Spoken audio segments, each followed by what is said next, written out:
Walker, the tying run at first. 1 out, bottom of the ninth. Wright State 8, Tennessee 5. Ball hit high in the air into right field. Going back is Sayre, and Tennessee can say hello win column. A grand slam in the bottom of the ninth. You can't draw it up any better. Welcome. That intro is not as much fun today. It's not. Welcome to the Talkin' VAWLS Network. This is Talkin' VAWLS Live. My name is Boogie Bentley. And my name is the Indy Kid. Obviously, today's outcome, not what we wanted. It's not how we wanted to start this thing. But look, this team performs the best when their back's against the wall, and that's where we're at. But I want to start this thing by saying Happy Father's Day. Happy Father's Day to all you guys out there. And this is not to the fathers, this is to the dads. It's easy to be a father. It takes work to be a dad. So happy Father's Day to all you out there that take on that role with responsibility, and you are a dad and not a father. So happy Father's Day to you. Man, we're going to get into this thing. We got a long way to go. I got to do this. This is another, it's heartbreaking. It's heartbreaking because Donovan Milliken, number one fan of Talkin' VAWLS, dropped a $99 super chat about 5 hours before we went live. So thank you, first of all, Donovan, for the super chat. He says, VAWLS 8, Virginia 3. They keep talking about Virginia pitcher and how great he is. Who cares? This is painful to read now, Donovan. I love you, buddy. He says, we have great players too. I think people forget. I mean, we have won 50 games. This is no fluke on us being in Omaha, and plus our pitchers led SEC ERA, even in our ballpark. Hashtag villains. I just want to say thank you, Donovan, for the super chat. You have been very generous. You are probably the biggest supporter of us covering baseball. We appreciate the super chat. We appreciate the love. Not our day, Indy Kid. What are your opening thoughts on this thing? No, definitely not our day. Hats off to Virginia. Virginia really played well in all facets of the game. I mean, a guy that hasn't hit a home run all year, has a career day today. Their defense was shaky coming in. They played excellent defense. Their two pitchers were, outstanding. Today, Tennessee couldn't do much with them. Tennessee had their chances 3 different times. Less than 2 outs, 2 runners on, and couldn't do anything with it. It just wasn't the same looking team today. I didn't see that fire. I didn't see that excitement. A part of me thinks they froze in the moment today. The moment was too big for them today where Virginia was loose. They played good ball. Tennessee had some horrible swings today, and a couple guys in particular who accounted for a lot of the strikeouts looked horrible today. But it was just a bad day all around. If it could go wrong, it went wrong today. Not many good at bats. Dallas was okay. I think he pitched well enough to win on most days, but third time this year this team has been shut out, and I don't know. I just didn't think they were aggressive at the plate. I thought they got in a hole too much, and where Abbott didn't throw hard, he didn't throw extremely hard, but he was effective. He had good movement and stuff, but you can't strand that many runners. You can't go 0 for 9 with runners in scoring position and expect to win. Yeah, one of the things I was kind of worried about, and I don't know if I was overthinking it, but felt like Tennessee had been playing their best baseball down the stretch, especially, towards the end of the SEC tournament. Some of the things they did there just felt like they were clicking on all cylinders. The bats were going, pitching was great. Looking back at the SEC tournament, what they have, what they give up 5 runs over the course of like 3 or 4 games. I just felt like everything was clicking. And it's been 1 week. It's been 7 days since their last game. And I wondered if that would impact them or not. And I don't know if it's a week off. I don't know if it's, like you said, showing up and being in that moment, being in Omaha. I don't know if the pressure got to them. You're right. They didn't feel like the same team. Guys, we're going to take you through the game. We're going to talk about it all. We're going to talk about what Tennessee can do moving forward, because that's what we got to remember. It's not over. The season is not over. We still have baseball to play. But let's hit the live chat, see who is hanging out. Do us a favor, coming on in, smash the thumbs up, share out the link. We wanted to cover this baseball team. It seems to be a trend when this baseball team wins, when they do it in dramatic fashion. Everybody wants to show up and claim to be a baseball fan. When they struggle and they lose, everybody goes fishing or they go to play golf. I don't know where they go. But let's run down the chat. Let's see who is here. Frank is here. He says UT did not show up today. No, they didn't. They didn't have that, I don't know, that it factor, that swag that they normally have. Ken Johnson is here, member of the channel. We thank you for that, Ken. Welcome on in. He says, I hope they do better in the losers bracket. Will is here. Hello, Will. Much choice. Lucas Sharp is hanging out in the chat. Thank you for being here, Lucas. The innocent culprit says, oh, the pain. Ken Johnson is here as well, says they looked like the football team. Yeah, it was tough, man. As soon as the game ended, I told my wife, I was like, this feels like football. I don't want to go talk about a loss. Did Boogie shave? I don't even know what that means. I don't know if Boogie's maybe, ever had facial hair, so maybe never you're seen talking a whisker on his face. So. maybe you're talking about Dauber. I don't know. But let's go back to what Ken said. Yeah, I hope they do better in the losers bracket. Indy Kid, that's something that this team has done all year long. I wish I had the numbers. I don't. They bounce back from losses, and they've done it all year long. So back against the wall. What do you think? Yeah, and it's not going to be easy. It's going to be the Texas or Mississippi State. So, honestly, I thought coming in, Tennessee was a better team. Virginia outplayed them today. But now listen, guys, Abbott's a strong pitcher.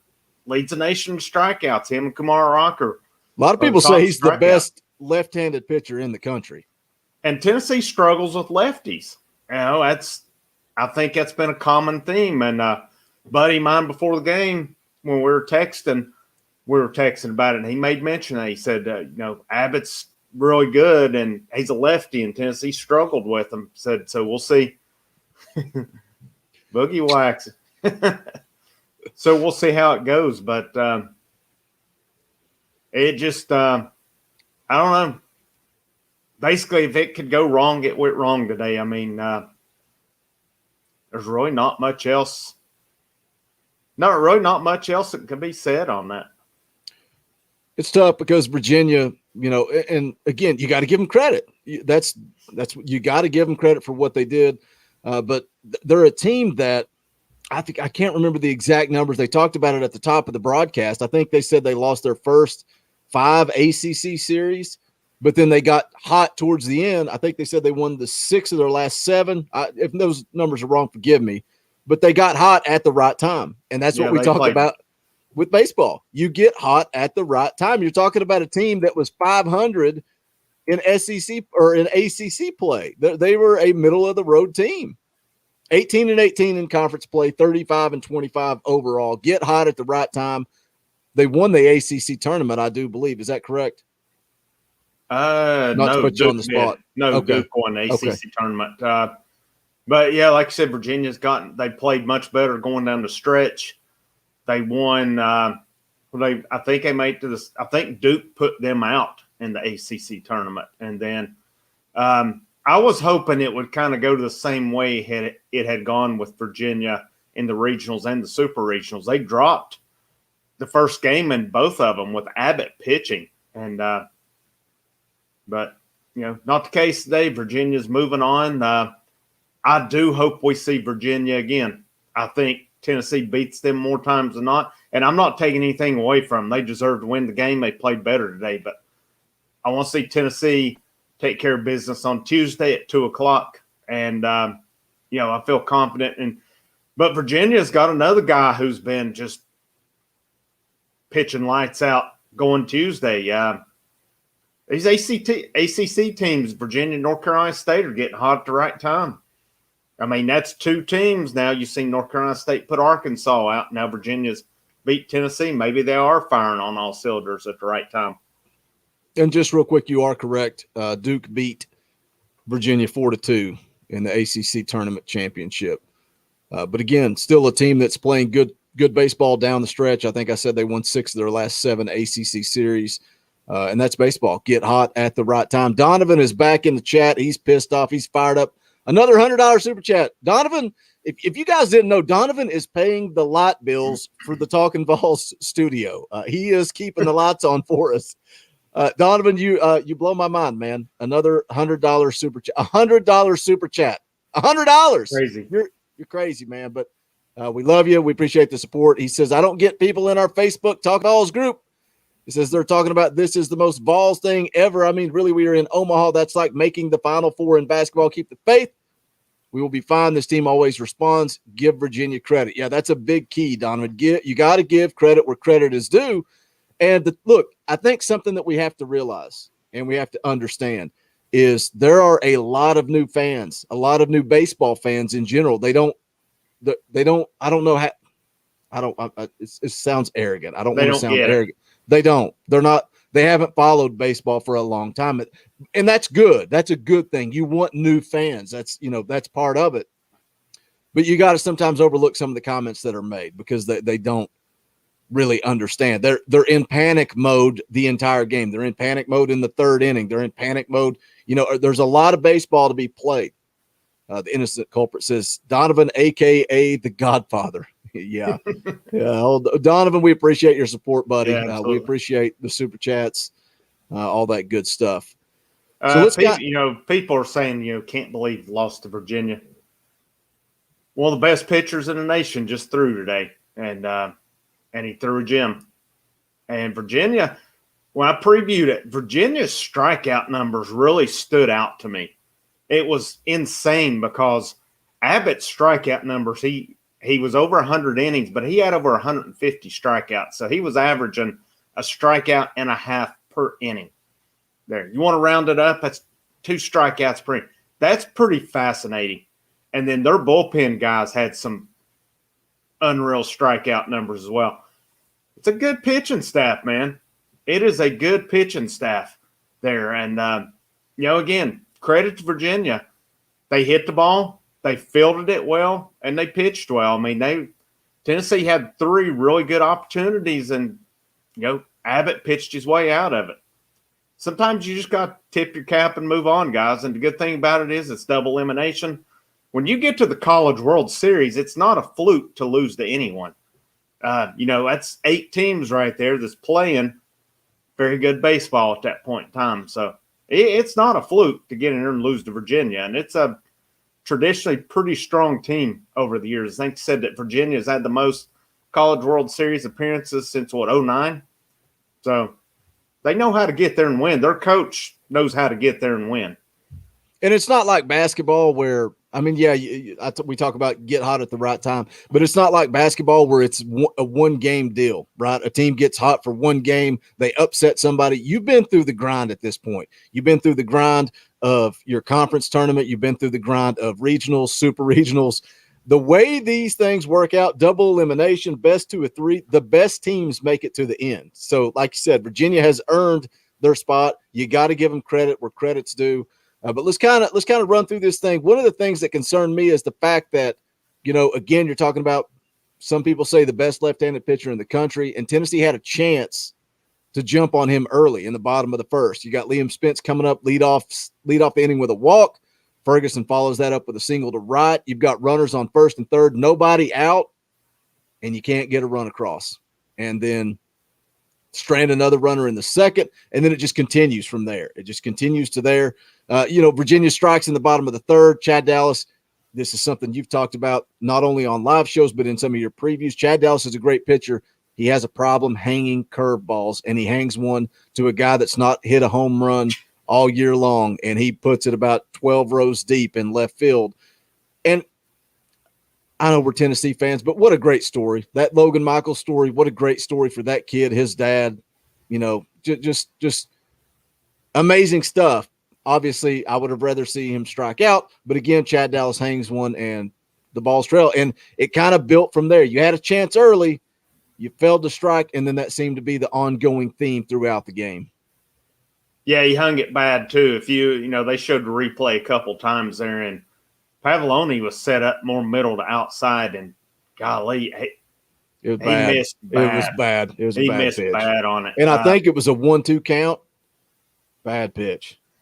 Yeah, you just don't miss right there in that situation. You can miss, low, you can miss high and outside. You do not hang it like that. And that's Chad Dallas. That's the knack on him. He's now given up over 20 home runs on the year. That is way too many. And, guys are going to give him up with these bats, with, nutrition, with technology, with the equipment, with everything today. Players are stronger, they're faster, they're more powerful than before. You hang pitches like that, you're going to pay for it. And he averages hanging about 1 to 2 pitches per game. And no, we didn't beat ourselves today. Virginia beat Tennessee. No way at all right there. Don't agree with that one. Yes, I agree Tennessee didn't take advantage of some opportunities, but I mean, that's it. There wasn't any bad, really defensive plays or anything like that, at least that I'm not thinking of off the top of my head, because Tennessee did get out of some jams a couple times with double plays. Yeah, I agree, Troy. Virginia's defense, man, Tennessee, it seemed like every time they hit a hard shot, Spence hit the hard shot. Guy made I think they had runners on first and third, and Spence, man, he hit second and third. Had him on second and third. Yeah. So you could have scored 2 runs there, and he hit, man, just right. I mean, I'm talking if that second baseman is positioned 2 feet to the left, he don't make that play. Yeah. And I mean, that's how did we not beat ourselves leaving that many guys on base? Well, did you not see how Virginia played today? I mean, what's Tennessee getting if they don't leave those guys? They get 3 runs. Virginia scored, 6 runs right there? Virginia hit the ball better. Virginia fielded better. So, no, Virginia beat Tennessee, guys. Make no mistakes about that. Did Tennessee hurt themselves? Absolutely.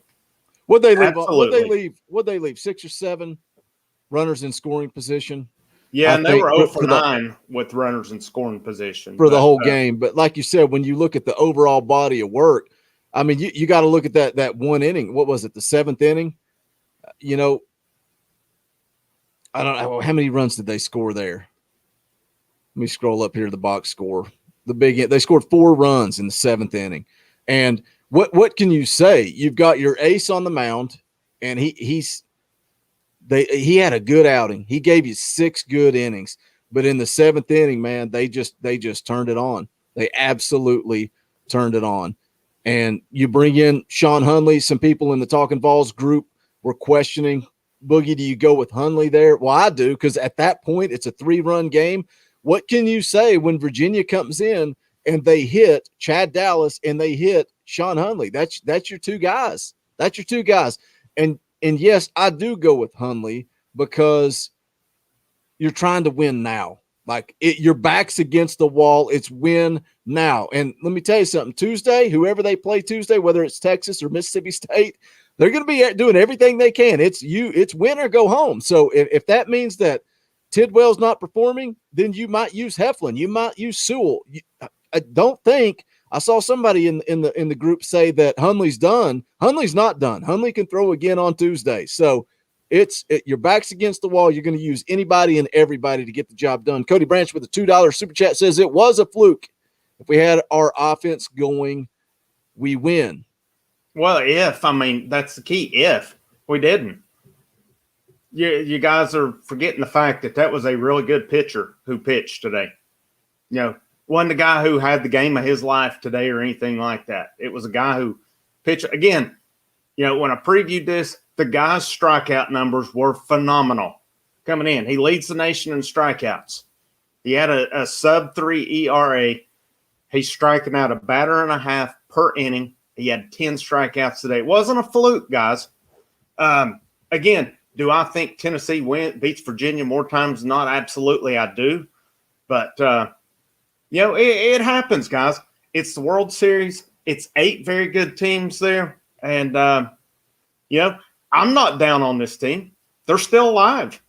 You just got to give Virginia – I don't think – and you mentioned Hunley, back to your point on him. Yeah, I'm going to him right there. Is what you're trying to shut it down. You still have a chance. He didn't have his location today. He was up a little bit. And over the center of the plate, too. He was, because Virginia had, 6 straight hits right there. And, that's when they kind of broke the game open. And, Gilbert had a decent throw home on the one that made it 2-0, just a little bit up the line. But, Virginia just ran all over them. Virginia ran on their outfield, and Virginia was stealing at will. Hunley, just kind of that slow delivery to the plate. wasn't really looking them back, and they were just – you just got to give them credit, man. When they got – especially when Virginia got in the zone, they were feeling it, and they were pouring it on. I mean, they had the foot on the pedal right there, and it just, again, wasn't our day. Virginia was a better team today. But, again, I hope we see them again. I still think we're a better team, but wasn't the case today. And somebody in the chat was talking about, Virginia doing their homework and the way they were positioned on defense. And, to touch on your point, you talking about them stealing on Hundley, that they talked about it on the broadcast. He has a slow delivery, and what do? As soon as he comes in the game, they start stealing bases left and right.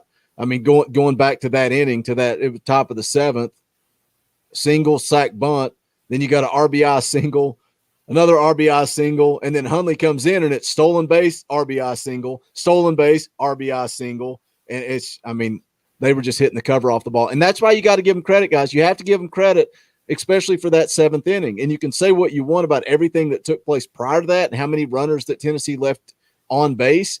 But when Chad Dallas and Sean Hundley are in the game and Virginia just knocked the cover off the ball, it just is what it is. Let me do this real quick, and then we're going to kind of move forward. It's not over. It ain't over. Tennessee is still alive. But before we move any further, I want to get this shared up. I want to show you guys this because you are the Talkin' VAWLS baseball audience. We got 60 people watching right now. Do me a favor. Somebody just did it. I looked over to my monitor. Somebody just hit the thumbs up. I want the rest of you to hit it. We got 60 people watching. Hit that thumbs up. It helps the channel. We would greatly appreciate it. And look, it takes some work. My stepbrother, he does great work with our logos, all of our, anything digital media. He does great work. And he spent about a week putting this together. And I know that our baseball audience is nowhere near. It's nowhere near what our football audience is or even our baseball audience. But I wanted to put this shirt together for you guys. So go check it out. Brand new Diamond VAWLS t-shirts. They're available. T-shirt, hoodies, the baseball tee, and then long sleeve t-shirts as well.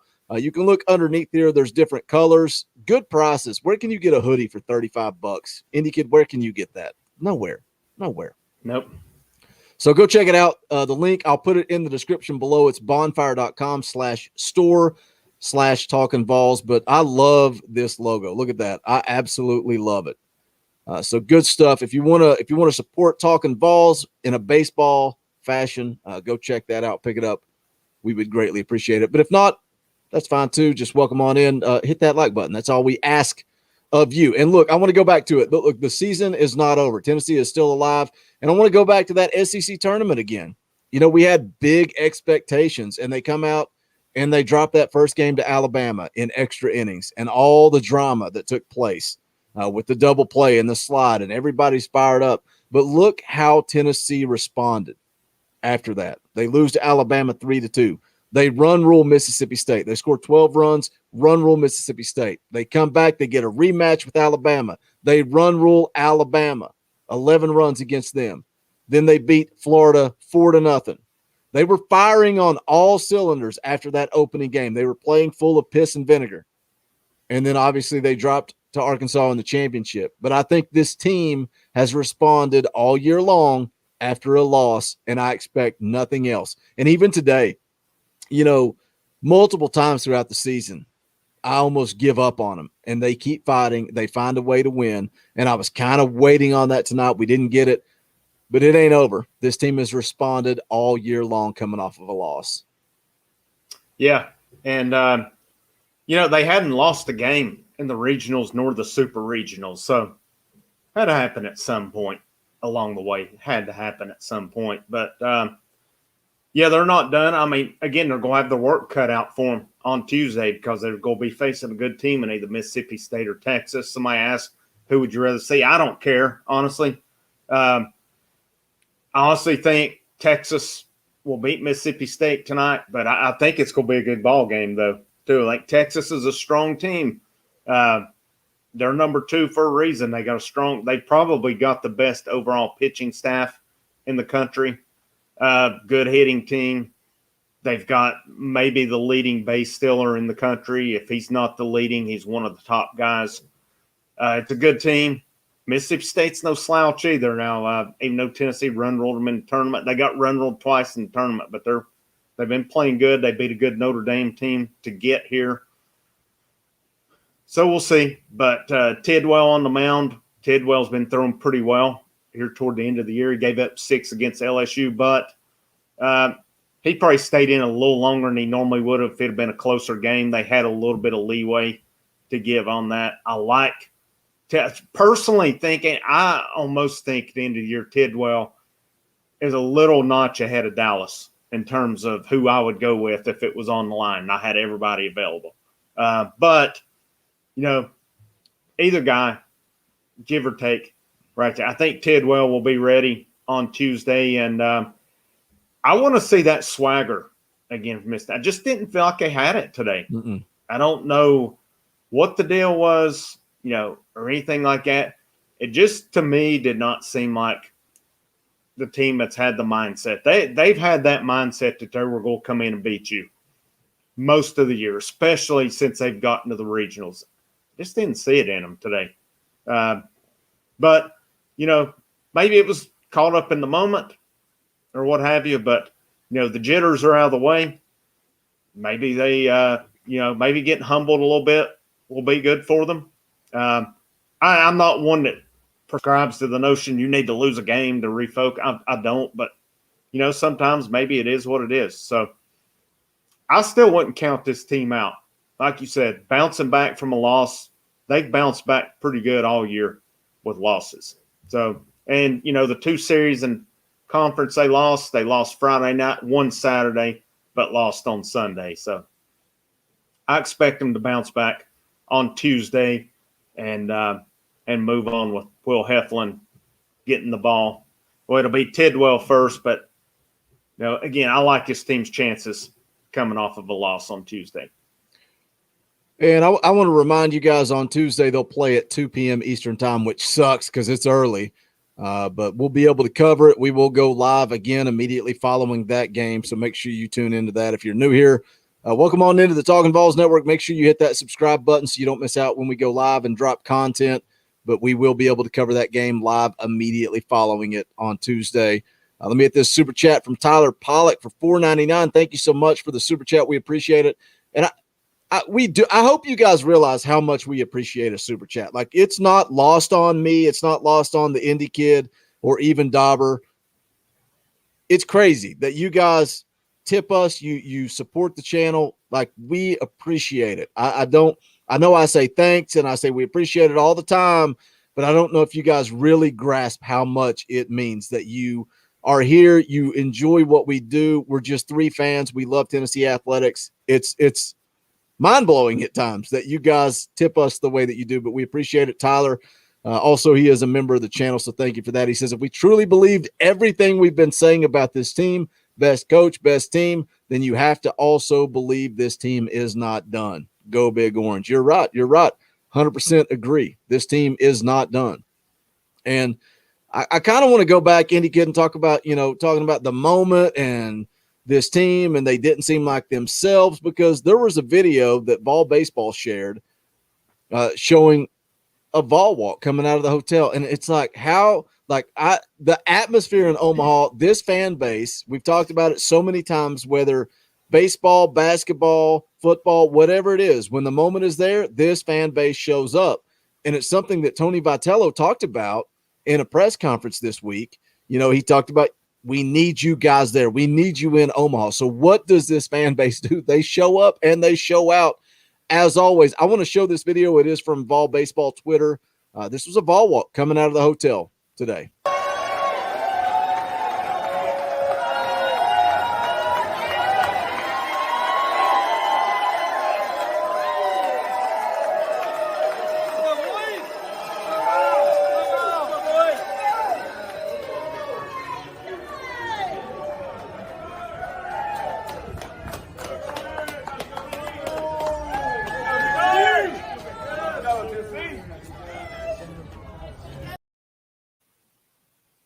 Awesome.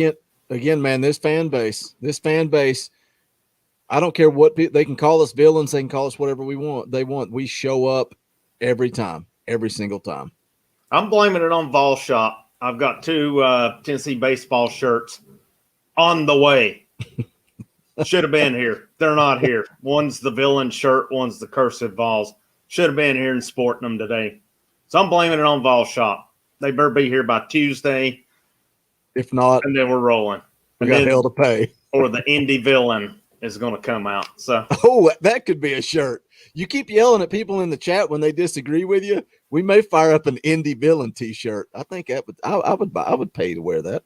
No, I ain't been yelling. No, I just people saying it was a fluke today, and people saying we beat ourselves. Then I agree with the notion that Tennessee didn't come through in big situations, but Virginia played a really good game today. They every aspect that Troy mentioned about them just being in the right spot. If you noticed, a lot of times when Virginia would get an out, it seemed to me that they've got their notes. I saw multiple times their players looking at, I don't know can't remember if it was a wristband, if it was something they had in their pockets, but they had a scouting report on every guy and how many times were they, on the hard hit balls, they were right where they were supposed to be. Wow. I mean, just, it's a very good coach team at Virginia, and that is a good pitching staff. And again, the guy they're throwing on Tuesday is no joke either. He's, if you look at his numbers for Virginia, you're like, man, really? But the second half of the year, he's been on, and he can throw some heat. And their bullpen, I noticed when I previewed it, they had about 5 guys that's thrown a lot of innings. So they're not afraid to use that bullpen. And they all have pretty good numbers and some ridiculous strikeout numbers. I've said that numerous times, but the strikeout numbers really blew me away because I was just like, wow. And it wasn't just from their starter Abbott. It was from bullpen guys as well. Yeah, and their bullpen is good, and that's something that concerned me too, because as the game was playing out, something that I was thinking, and they kind of touched on it again on the broadcast, Virginia was being aggressive. Virginia was jumping on a lot of first pitch fastballs. Dallas had only thrown 42 pitches through 5 innings. So you're feeling good about that. At one point, I think he had like 18 straight strikes. He was just efficient, throwing strikes. And then on the flip side of that, I felt like Tennessee was working at bats, right? They were taking Abbott deep into counts, and you're watching his pitch count kind of climb, and he was up into the 80s in the bottom of the 6th. And that's the inning where Tennessee has guys on first and third with 1 out. And again, they came away with nothing. And again, credit where credit's due. Abbott struck out Luke Lipschitz and Jordan Beck and gets out of the inning.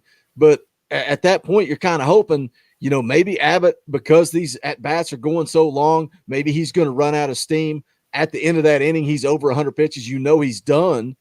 And you're starting to think, all right, maybe Tennessee can get to their bullpen. But in the back of my mind, I'm still concerned because they have a good bullpen. But then top of the 7th, wheels fall off. Virginia adds 4 runs, and that's where I don't know that you can say Tennessee beat themselves when credit where credit's due, man.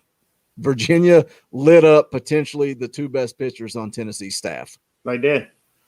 Troy, Virginia's next pitcher is Griff Mcgary. So his numbers are really deceiving. He has a 6.06 ERA, and he is 0-5 on the year. I don't know that includes the tournament, but probably does not. It probably does not.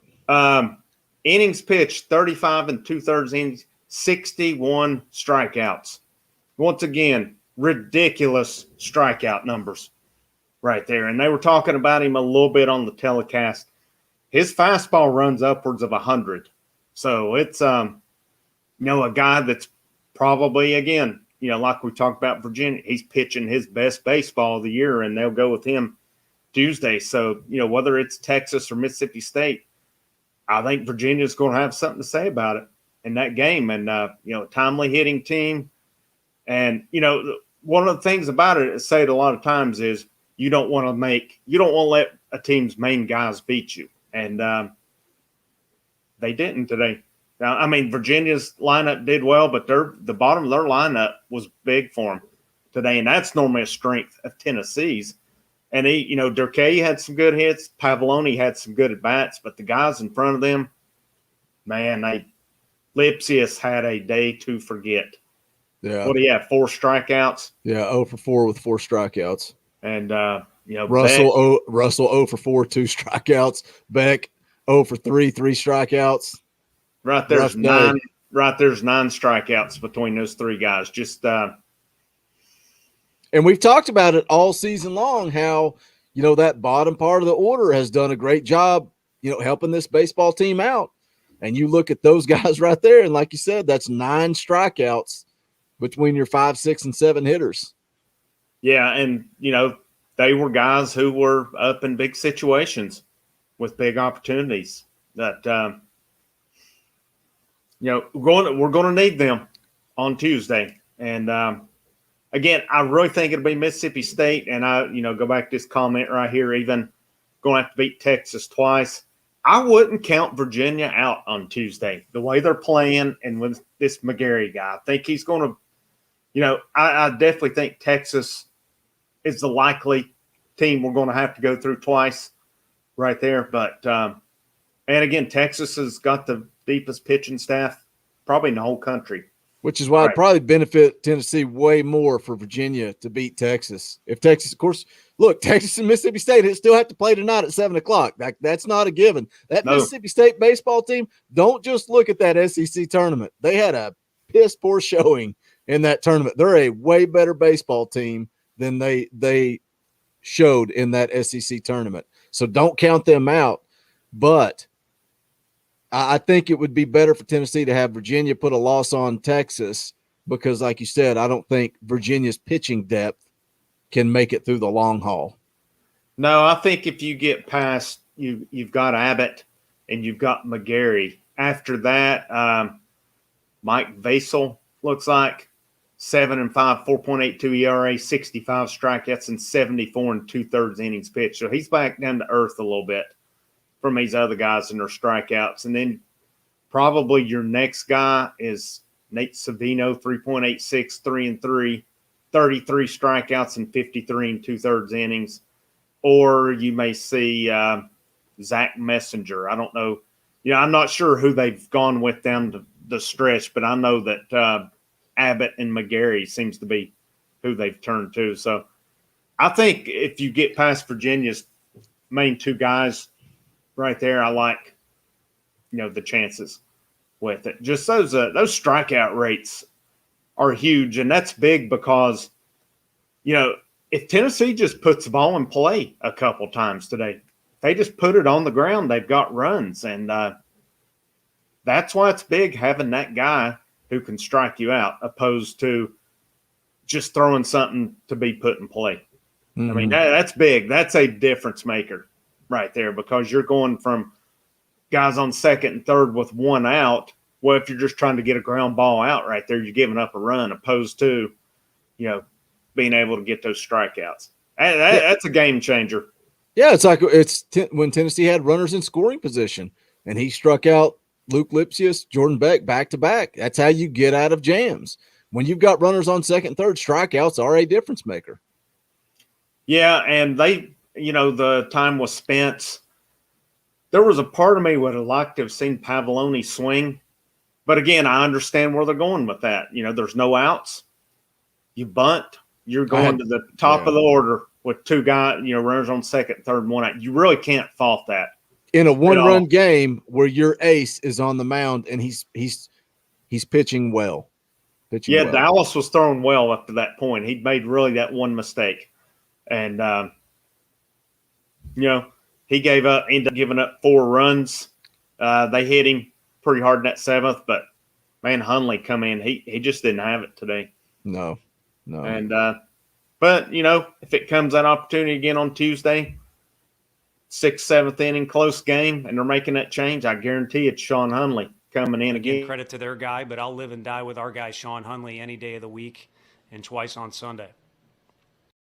Yep, and that's the way it's going to be right there. I mean, I think your top 3 guys out of the pen right now, in no particular order, definitely number 1's Hundley, and I think then Walsh and Sewell. I think that's who you're going to see. most of the time right there. I'm curious to see what happens on Tuesday. If Tidwell runs into a little bit of trouble, do you think you see Heflin or do you think you see Sewell?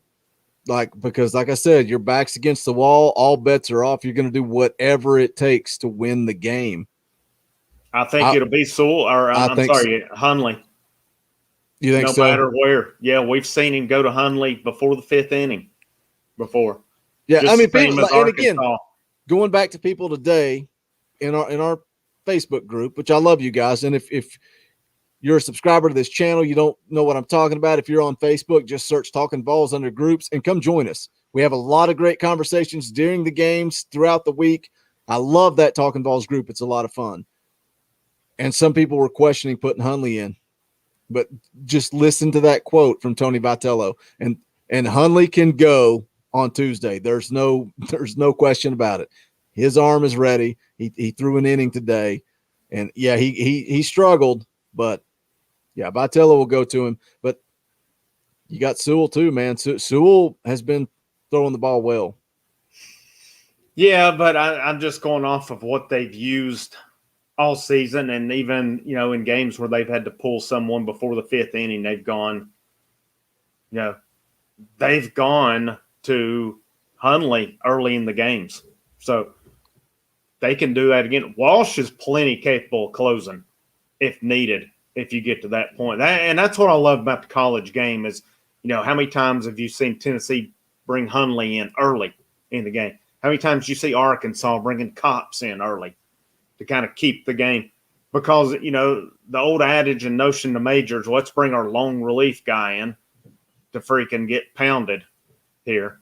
So it doesn't matter there. You're bringing Hundley in. I like Tidwell's chances to go deep, though. I like his chances to at least get into the 7th inning. He's been pretty consistent with that recently. I don't expect anything less on Tuesday, and then Hundley will be ready to close it again. Yeah, and he's getting a day off. He's a reliever. These guys would throw every single day if needed. So, no, he didn't throw that many pitches today.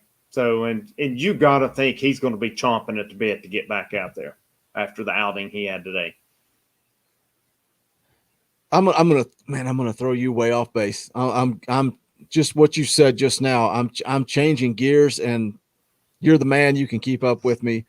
You were traveling, coming into town this weekend. So, I sent you a text talking about the transfer coming from Missouri. So I'm going to put you on blast. I hope you're ready. I hope you've done your research. If not, I can talk slowly and give you some time to maybe pull up Google and start searching. I can talk about how we got 61 people watching and how much we appreciate our listeners. And if you'll please hit the thumbs up, we would be very appreciative of that. But Tennessee got a transfer from Missouri, pitcher Seth Halverson. He announced Thursday that he's going to be transferring to Tennessee.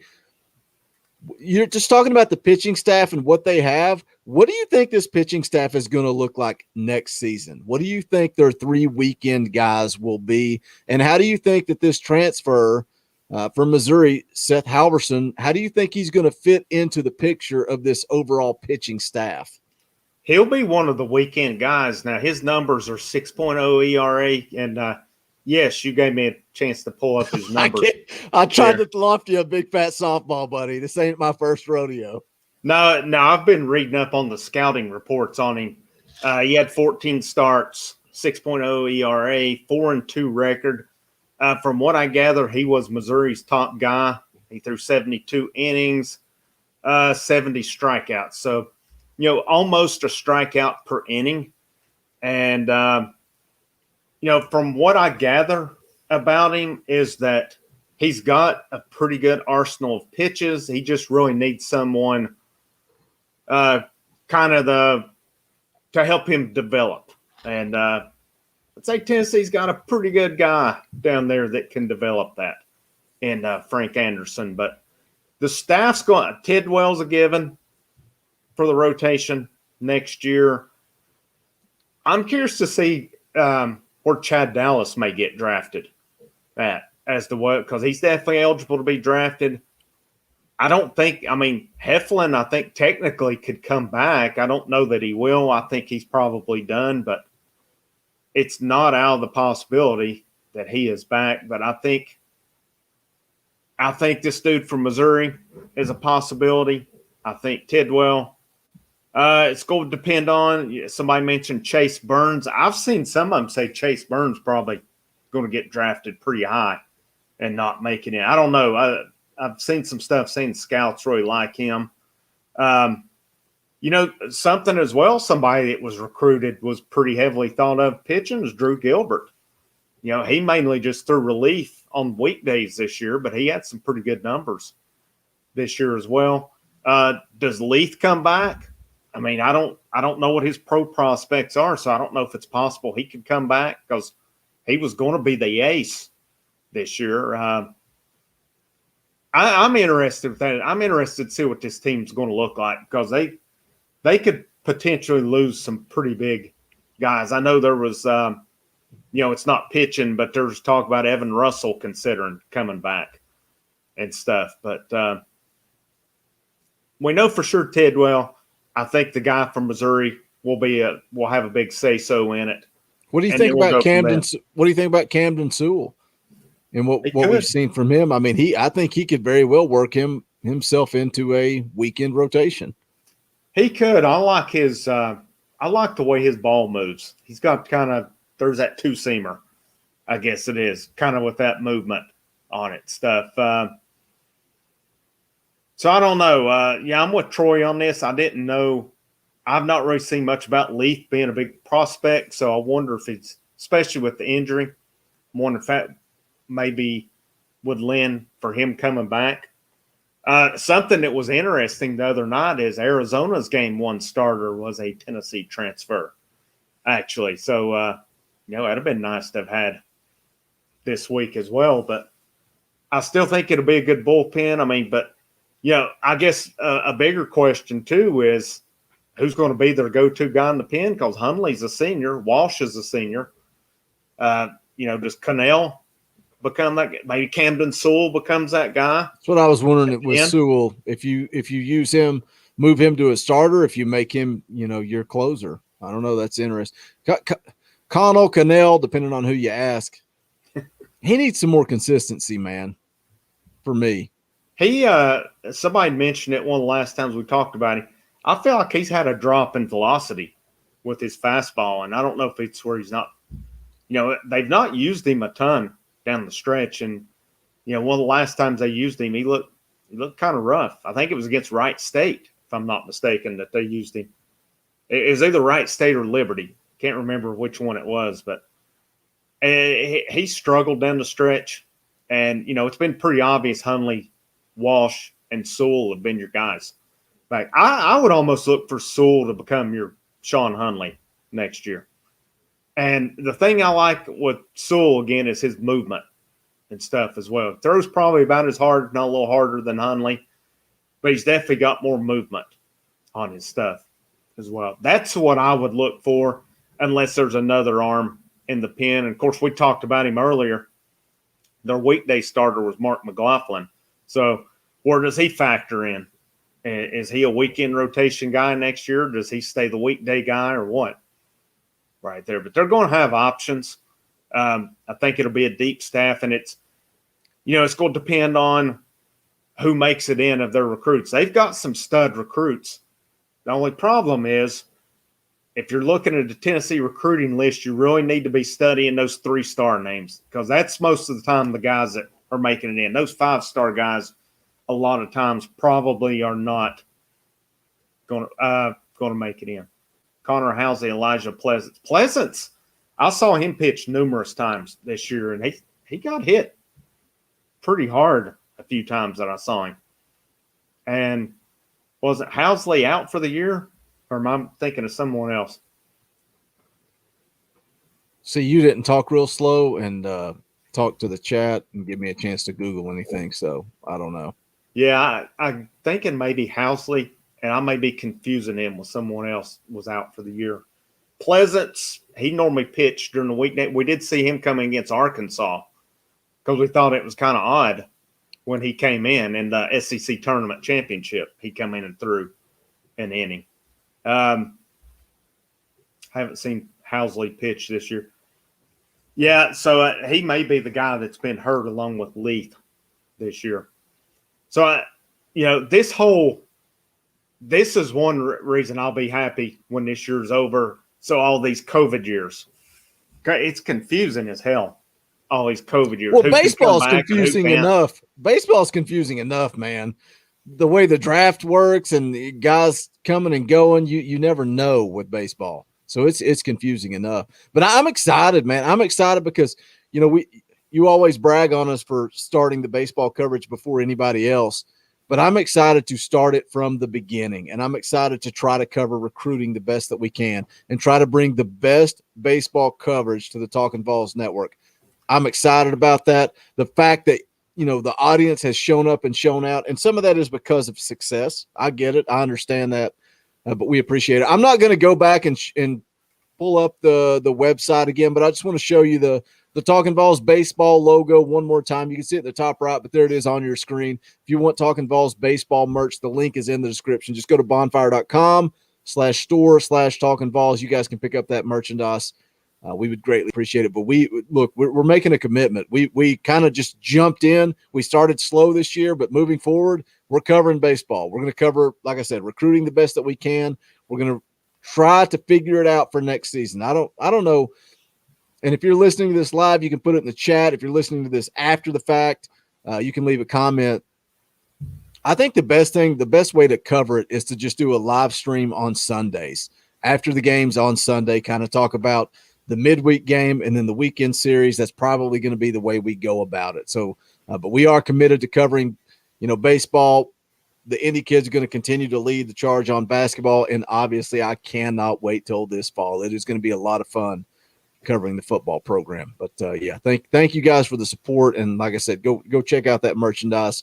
My stepbrother, I can't thank him enough. I try to give him the money. He says no, he doesn't want money. So he gets paid he gets a free shirt. But the dude makes great logos. A lot of great including this basketball shirt. Might be my favorite. But anyway. Yeah, we're talking recruiting. I'm going to try to share this here. The best one I've found. Kind of pull up Tennessee's recruiting list. Here we go. All right. Oops. Is that up on your end? Yeah. Boogie? Yeah, you got it. All right. So you see right here, Tennessee's recruiting. Brady House, this guy's he's not coming to Knoxville, guys. The most recent mock draft I looked at has him going 3rd overall. So highly doubt he's going to make. Christian Moore, Ryan Spikes, both listed. This is 14powers.com. It basically covers SEC recruiting.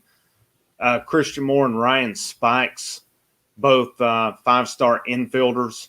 Chase Burns, which was mentioned in the chat earlier, out of Gallatin, Tennessee. And then you got another 4-star Cruz Newman. So I haven't seen any of these other guys listed as first rounders. But the thing you get into, and I was reading a story about this the other day with Mookie Betts, how he was drafted in the 5th round, and he was already on campus for Tennessee. He was working out with the team and everything, and it came down to like minutes where Boston had a couple guys who they weren't able to sign. So they threw more money at Betts, and then he ended up, last minute.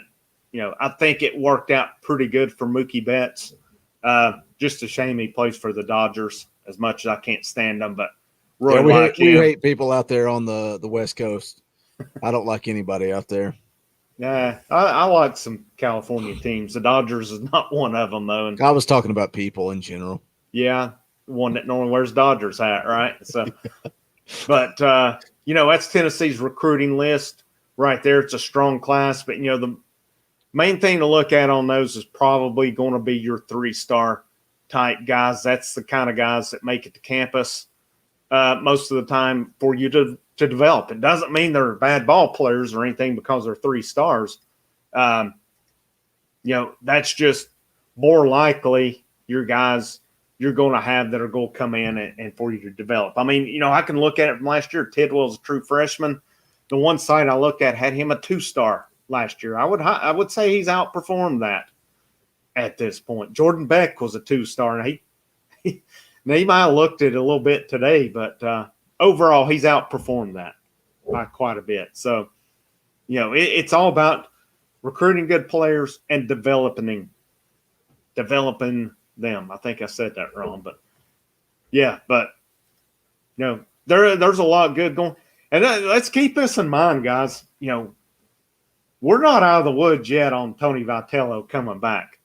I think he's back and stuff, but I was reading today a little bit about LSU and the names mentioned. Well, they have interviewed Ole Miss's coach and they've interviewed East Carolina's coach, but it said there's some names in Omaha that they're interested in. It was Vitello, it was Tim Corbin, and there was one more. I can't remember who the other name was on that, but they're going to shoot for the stars on this one. So I think Vitello's back just based on all the conversations, everything that's been talked about down there. But, we are not out of the woods yet. Let's hope we are. Let's hope that we weather the storm on this one. But I think LSU will talk to him at some point if they haven't already.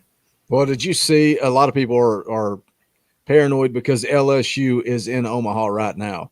And they were talking about it on BallQuest saying that doesn't just mean Tony Vitello. There are numerous people out there that they could be looking to interview. I feel pretty confident. I really do. I feel like Danny White and the administration has done everything that Tony Vitello could ask, everything that he said he wanted. I think they're going to try to give him. So I think Tennessee is in a good spot. We've talked about it numerous times on this channel. If Tony Vitello loses or leaves, it's because he wants to leave. And I don't think there is anything more that this administration could have done to keep him there. But also, while we're talking about Tony Vitello, congratulations to him for being named the National Collegiate Baseball Writers Association Coach of the Year, and only the second coach ever in program history. And if you're going to put his name beside somebody, Rod Delmonico's a pretty good name to be beside when it comes to that Coach of the Year list. Steven Snyder, you're absolutely – it was Arizona's coach. I could not remember who the third one was, if it was Virginia or who it was, but it was Arizona's. That's exactly right on that. So I was surprised to see Tim Corbin's name. I mean, I would think he ain't going nowhere. You wouldn't think so, but no, that'd be like Nick Saban leaving Alabama to go somewhere. It just makes no sense. Yeah, I can't see that. I mean, a lot of people say that, LSU's the top job. I just don't see how it's a better job than Vanderbilt. No, right now. I just don't see it. Maybe there's something with facilities or stadium. I guess because you don't have to listen to that freaking whistler all the time. Sweet Lord have mercy. I was listening to that replay before the Tennessee game just because nothing else was on. What a nightmare, man. What a nightmare. Who is that? I saw a picture of him on social media. If I see him in public, it might be the end of Talking Balls.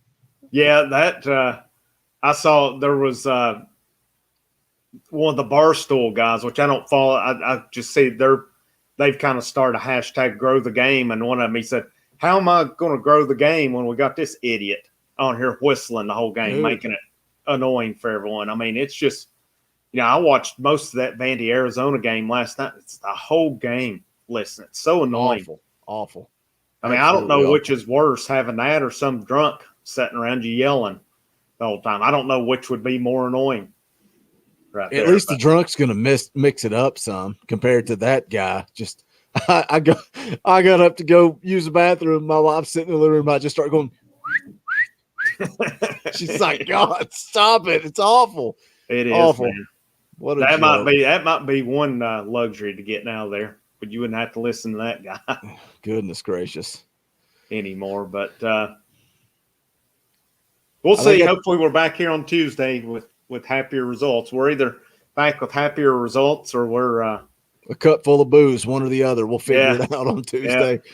But we will be live, guys. Tennessee plays at 2:00, whether it's Texas or Mississippi State. We're going live immediately after.